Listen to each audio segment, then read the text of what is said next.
Kung maalala nyo po, alisin ko lang saglit. Ito pong si Boss B, mga kababayan, si Boss Ngot B. Oh, alisin ko lang. Kung maalala nyo mga Boss Chief Amo, sir, si Gutesa, no? Yung nag-iisa na tao, no? Yung nag-iisang tao na nag-link kay Martin Romualdez, mga kababayan, eh, wala, hindi na nagpapakita. Hindi na humaharap. Oh, at tapos, ano pa?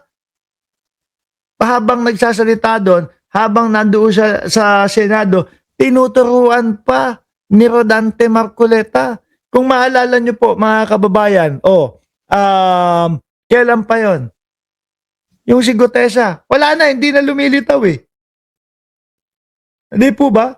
At yan, yung pinangahawakan nung mga pilit na nagdadawit kay Martin Romualdez. Hanggang ngayon po, sabi ko nga sa inyo mga kababayan Ma'am Princess Paris si Mark Ramos, reading banatan, ito pong si Martin Romualdez.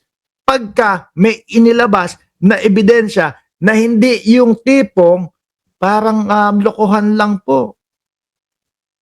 Sabi, nung kainuman ko lagi si Michael Gomez, shout out daw, shot na, day off ka ba ngayon? O pagkatapos kong mag-live, halika na. Halika na. No, di mo ba? Ngayon, si Marcoleta, ganyan din. Sino daw po ang pinaka matibay at pinaka malupit daw po na mapagkakatiwalaan na kanilang ipresenta sa Blue Ribbon Committee? Si Gutesa daw ho, mga bossing. Nung ipatawag doon sa DOJ, hindi na sumipot. Eh bakit? Siguro napakahirap naman po talagang sumipot o humarap doon sa DOJ nang wala kang katabing Rodante Marcoleta na magtuturo sa iyo. Di ba? Kung ano, yung mga babasahin mo doon sa script na iyon. Di po ba mga kababayan? Tuloy natin si Mike Defensor. Ang kaso ho namin, ang sabi nila, plunder. Plunder. Ang gagawin nitong si Defensor, ididiin lang po at ipopokus lang po na wala naman po kaming ninakaw na pera ng bayan. Noon lang.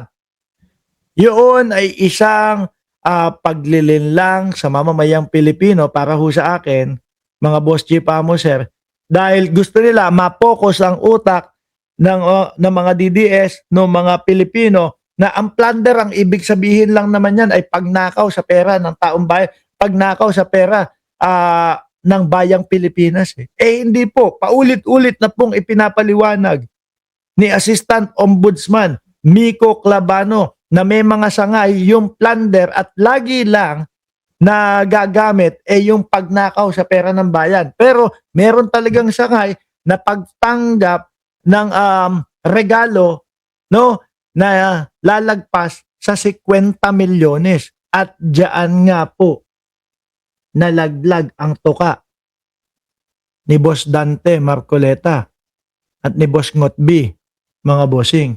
No? Ngayon, tatanungin, sasabihin, hindi, yung binigay namin kay Dante Marcoleta para sa eleksyon naman yun Paano pag sinabi, sige nga, patunayan nyo sa akin, nakasulat ba yung pangalan mo diyan sa sose ni Marcoleta? Wala po sila mapapakita. Dahil wala doon yung pangalan.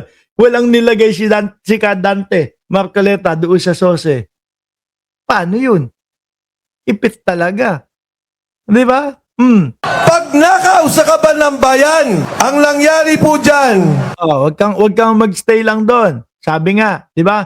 Ultimo, yung mga abogado na nandiyan sa side ninyo, ipinapaliwanag nila na meron ding sangay na pagtanggap ng mga regalo na ligit sa 50 milyones. 75 million yung sa inyo. Dami. Ano kaya yun? Meron ba kayong hinihingi doon, Mike, na kapalit sa 75 million? Sino ba namang engot ang magbibigay 75 million tapos walang kapalit? Ano? Yan nga, si Paulo Saiso na kaibigan ko kapag ka yan, tawag din, pag $2 lang, sabi, may kapalit yan. Di ba? Wala namang Wala namang tao na 75 million, walang kapalit. Eh tingin ko meron ho yan. O Darren, shout out. Noong Human trafficking, yari pa din talaga. No, doon sa bahay Bembangan naman ito. Grabe. eleksyon, Sabi ni Marlito, Hanoso, ma-protector kayo sa magnanakaw. Wala kang kwintang tao, BBM. No, ang itinataas mo, gonggong ka, mas ingot ka. Putik na yan. Binisaya tayo ni Marlito Hanoso. Protector kami na magnanakaw. Sino naman ang pinotektahan kong magnanakaw? Uy! Ang putrages ka. Sino naman ang napatunayan mo na nagnakaw? Meron ka na bang napatunayan na nagnakaw? Or baka ikaw na lang ang hinihintay para makulong yung mga magnanakaw? Kasi para doon sa sa mga balita iniimbestigahan sila eh. No, ultimo yung mga nakakulong, sila Jinggoy Estrada, sila Revilla hindi pa din guilty yan eh. Oh, pero sa iyo may mga magnanakaw na. Kumbaga para sa iyo may guilty na anak ng tokwa talaga to. Oo. Tuloy mo si Bingot. tumulong kami kay Dante Marcoleta para maging senador ng ating republika. Nangyari ang pagtulong noong Enero. Anong Enero, hindi pa daw election dyan. Kaya po tinawag yan na donation. Pero Pero tumatanggap ha. Pero po naming pribado. matanggap na 75 million yung tinanggap ni Kadante. At pagkatapos yung kanyang salin ng mga panahon na yon 50 million. Aba, laki ng iniyangat. Halos doble. Tatlo kaming magkakaibigan. Tumulong. Sabi ni Ma'am Aba, nilaglag na naman nila ang mga sarili nila. Correct. Oo, no? Oo. Kay Dante Marcoleta. Paano naging plunder yun? Nasaan na? Kasi nga daw may ibang sangay daw yung plunder na hindi kinakailangan gumamit ng pera ng bayan. Di ba? Yung mga gift, yung mga regalo, yung mga ganyan, 75 million, hindi panahon ng eleksyon. At kahit sabihin ninyo, para sa eleksyon yan, hindi isinulat ni Kadante yan doon sa kanyang sose. Kaya,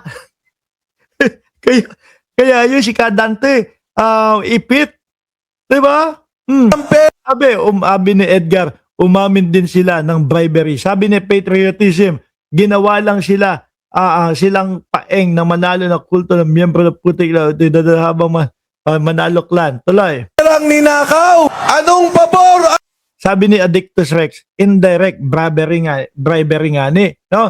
Ang pagkakaintindi ko, ang sabi yata is kapag ka 50 milyones pababa, indirect bribery. Pero kapag ka lumagpas na doon sa 50 milyones, no, yun na, plunder na, mga kababayan.